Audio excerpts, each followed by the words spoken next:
Now at 6, the brother of local rapper Lil Durk is dead after shooting at a club in Harvey this weekend. A police officer also injured. Lil Durk, a rap superstar with millions of fans, is now just another inmate. No designer brands, no luxury lifestyle, and no VIP privileges. Inside prison, everyone follows the same strict rules, Durk included. There's no escaping Broward County Jail, a facility surrounded by armed guards, razor wire, 24/7 surveillance, and a reputation for violence. It's more than just confinement. It's a fortress. Chicago rapper Lil Durk. Rapper Lil Durk is charged in facing new charges in a murder-for-hire plot. Federal charges in connection to a deadly shooting in Los Angeles in murder-for-hire plot. In murder-for-hire plot, this time in Chicago. Broward County Jail, Florida's main detention center, has a deep and infamous history. It houses individuals facing serious charges and has held names like Kodak Black and YNW Melly. But forget the movie scenes. Inmates don't walk freely. Everything is regulated. Showers, meals, movement, guards monitor every second, and in some reported cases, inmates have even been denied basic needs. Former inmates often share their experiences online. Some users on social media described harsh conditions, including transfers between the jail's 4 facilities, 3 in Pompano, and the main location in Fort Lauderdale. One user, claiming to have served a sentence, explained that high-profile inmates are usually placed on the 8th floor. He said Melly was moved from general population to protective custody, where privileges were stripped. No phone, no television. Now at 6, the brother of local rapper Lil Durk is dead after shooting at a club in Harvey this weekend. A police officer also injured. This could be the same harsh reality Durk now faces. Though some might attempt to defend Broward's treatment of inmates, the headlines tell a different story. Since 2019, multiple inmate deaths have been recorded. Most recently, Joseph Kirk, a 34-year-old man, died at the facility's hospital, prompting a deeper investigation. The cause was not released. These cases raise serious concerns. And with 682 surveillance cameras tracking inmate behavior, every angle is recorded, every move documented. Yet even with that level of monitoring, questions remain about what happens behind those walls. Including bird's eye, side, and 360-degree angles, surveillance cameras at Broward County Jail cover nearly every area. These include housing units, cell doors, and even beds and toilets inside inmate cells. Despite this level of monitoring, authorities often avoid disclosing what truly occurs within these walls, especially in solitary confinement, where the conditions are even more alarming. Chicago rapper Lil Durk. Rapper Lil Durk is charged in facing new charges in a murder-for-hire plot. Federal charges in connection to a deadly shooting in Los Angeles in murder-for-hire plot. In murder-for-hire plot, this time in Chicago. Solitary isn't just another section. It's where inmates, often facing psychological crises, are held in complete isolation. Some are reportedly denied food for extended periods. In one reported case, an inmate was deprived of meals for 2 days after allegedly making inappropriate gestures toward a female guard. The situation escalated when the inmate splashed water outside his cell in protest. What followed was disturbing. According to witnesses, approximately 9 deputies entered the cell and allegedly beat the inmate. Reports say they took turns kicking and punching him as he lay bleeding on the floor. Blood stained the walls and bed. Despite having surveillance footage, Florida law prohibits the release of prison video to the public, leaving these claims unverified and largely hidden from outside scrutiny.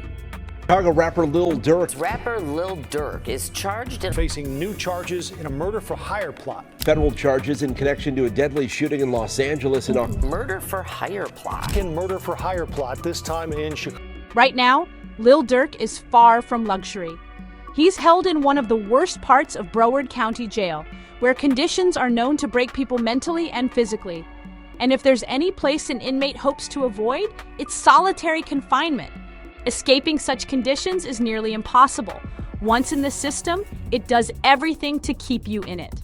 So how did Durk land here in the first place? And what does his life behind bars really look like? It's a grim story that's still unfolding. It began in October 2024, when Chicago rapper Lil Durk was arrested and held without bond. He faces federal charges alleging he financed a 2022 attempt on the life of rapper Quando Rondo. While Rondo survived, the attack fatally struck his cousin at a Los Angeles gas station. Prosecutors claim this act was retaliation for the 2020 death of King Von. Court documents reveal Durk and other members of his collective, Only the Family, known as OTF, are accused of organizing the hit. Durk denies OTF is a gang, but authorities argue otherwise. They allege the group orchestrated the deadly shooting in August 2022 as revenge for King Von's killing. So how did this situation escalate to the point of a federal arrest? It traces back to the violent beef between King Von and Quando Rondo. In 2020, Von was killed at just 26 in a shootout that erupted during a fight outside an Atlanta hookah lounge.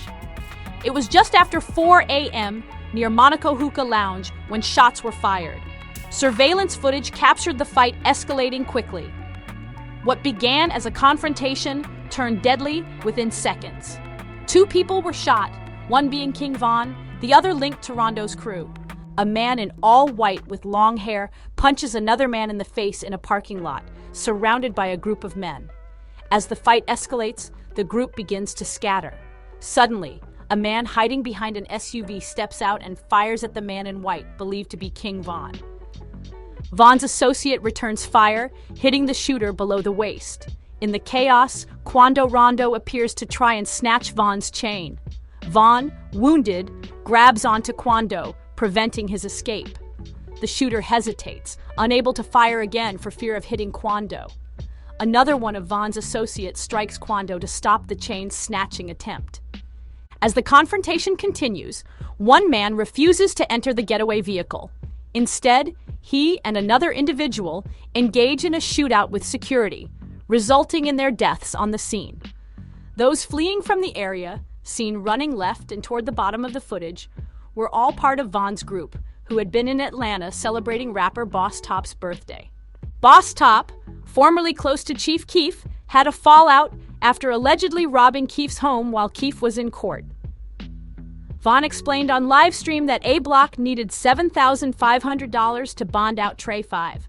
The group called Chief Keef, who reportedly said, "I just spent that on shoes." After multiple dismissive responses, tensions escalated, leading to the robbery. Later, Von's team rushed him into a vehicle and drove him to the hospital, where he passed away. The story spread rapidly online. Quando Rondo versus Lil Durk over the loss of King Von. After Von's death, it was confirmed that Timothy Leaks, an affiliate of Quando Rondo, was arrested and charged with murder for his role in the shooting. The long-standing feud between Von and Quando stemmed from affiliations, Von with OTF and Quando with NBA. Despite once being on good terms, their relationship deteriorated after Von reportedly dated NBA YoungBoy's ex-girlfriend Jonia. Though it could have been resolved peacefully, the situation turned violent. Police concluded Von initiated the fight with Quando's group outside the Atlanta venue. Quando's version states his crew was asleep in a car when the altercation began. Tim was present with Quando before and after the confrontation. In the aftermath, Lil Durk released a joint album with Lil Baby, seemingly taking aim at several figures including FBG Duck, Lil Tim, and Quando Rondo. A track titled Still Runnin' featured pointed lyrics. "Must be out of your mind. You think we ain't spinnin' for bro? We spinnin' for sure. Had a switch on me? Not a 38 dummy boy. We be spinning for ghosts. They put up for shows. We spinning the cribs and traps for sure. We spinning his shows. And we took L's for sure. But in Chicago, they know we winning for sure." These are lyrics from Lil Durk, clearly referencing ongoing feuds and painting a vivid picture of retaliation. You do it for what? You better not say that you do it for D-Thang. That guy tucked. That guy was done the moment he ran, and he knew he ain't ducking. His luck ran out. We do it for Von. We don't wait till it die down. We load up and do it tomorrow. This aggressive tone continues a narrative that started with the death of FBG Duck, who was shot and killed in broad daylight while shopping in Chicago's Gold Coast neighborhood. The shooters opened fire on Michigan Avenue, killing Durk at the scene. Prior to his death, Durk had issues with King Von, Durk's close friend, which intensified existing tensions in Chicago's rap scene. Following this, Lil Durk directed his energy toward rivals, particularly Quando Rondo and NBA Youngboy. In a track with Lil Baby, Durk appeared to threaten his opponents and referenced the night of Von's death. Lyrics like, "We do it on feet," "Ask all the ops about us," "That rolls better be bulletproof," were seen by many as coded threats responding to Quando's interview with Angela Yee, conducted inside his Rolls-Royce. The tension intensified when Quando Rondo released a 2021 video titled Soul Reaper, using a Lil Durk lookalike, fueling speculation that it was a direct diss. Rondo denied this, claiming fans misinterpreted his intentions. Still, rumors spread that a $1 million bounty had been placed on his head following Von's death. 2 weeks after the incident, Quando dropped End of Story, his version of events. However, the track's title came across as insensitive, sparking backlash from Von's supporters. As diss tracks continued to circulate, many pointed to Lil Durk as the one behind the bounty. Reports emerged claiming Durk had been buying out tables at Quando's shows, sabotaging bookings, and pressuring promoters to drop him. This campaign against Quando wasn't just about reputation. It was seen as an ongoing act of revenge for King Von's murder. Surveillance footage from that night supports the claim that Von threw the first punch. However, it was Quando's reaction, and the subsequent death of Von, that led Durk to believe Quando had orchestrated the event. In response, Durk allegedly used his influence to cancel shows and create an unsafe environment for Rondo. Promoters feared including Quando on their lineups, worrying that masked individuals would attend and open fire. Though Quando repeatedly denied being targeted, even stating he couldn't be shot because he rode in a bulletproof car, the tension didn't disappear. He would remain off stage for nearly 6 months before finally performing again. 3 masked individuals approached Quando Rondo's vehicle while it was parked at a gas station near the Beverly Center, a well-known Los Angeles destination. The suspects opened fire, targeting the car.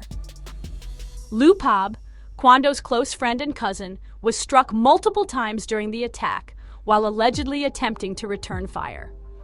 The gunman fled in a white sedan immediately after the shooting. Lil Pab was rushed to the hospital but later pronounced dead. According to law enforcement, the shooters exited their vehicle in dark clothing, opened fire, and fled the scene in what appeared to be a calculated hit. Bystanders filmed Quando Rondo visibly breaking down as emergency responders performed CPR on Lil Pab, a video that quickly circulated online. Lil Pab had been one of Quando's closest allies, and speculation rose that his death may have been linked to a $1 million bounty placed on Quando's head following the death of King Von. With Quando difficult to reach, Lil Pab became the tragic target. Shortly after the shooting, online users claiming gang affiliations posted cryptic messages, including one that read, "It ain't Durk." This message raised questions, particularly since Quando had past conflicts with the Hoover criminals in Los Angeles, rivals of the Rollin 60 Crips, which Quando was associated with. His history with the Hoovers reportedly stemmed from a hand sign he made years earlier that was seen as disrespectful. Despite suspicions surrounding the Hoovers, the most vocal online reactions to Lil Pab's death came from King Von's former affiliates. One even posted an image of Quando with the caption suggesting it should have been him. In response, Quando's associate Lil Tim posted a tribute to Lil Pab on Instagram, while others vowed retaliation. One individual escalated the situation by mocking Quando's reaction. A Chicago rapper known as Famous Richard released a song titled No, mimicking Quando's screams from the viral scene. The song sparked a trend encouraging fans to imitate his grief, launching a so-called Quando Rondo challenge. Quando's associates would later claim that those celebrating Lil Pab's death had no true connection to the event and were using it to gain attention. They also promised consequences, insisting someone would be held responsible. Fortunately, Quando Rondo survived the incident and has since expressed his pain through music. As of now, no arrests have been made in Lupab's case, though online speculation continues. Then came a major development. On October 25th, Lil Durk and 5 members of his Chicago-based rap collective, OTF, were arrested and charged with conspiracy to commit murder for hire. The charges allege their connection to Lupab's death. Prosecutors claimed Durk attempted to flee the country after the arrests, with records showing he booked flights to Dubai and Switzerland. When those were missed, he allegedly secured a private jet to Italy. Durk was apprehended near the airport before boarding and is currently being held in Broward County Jail without bond, a facility known for its strict and often harsh conditions. With these developments, the case has taken a dramatic turn, linking one of hip-hop's biggest names to a series of violent events with national implications. Thanks for watching. If you found this video informative, don't forget to like, subscribe, and click the bell icon so you never miss an update. Check out the next video on your screen for more deep dives into hip-hop's most dramatic moments.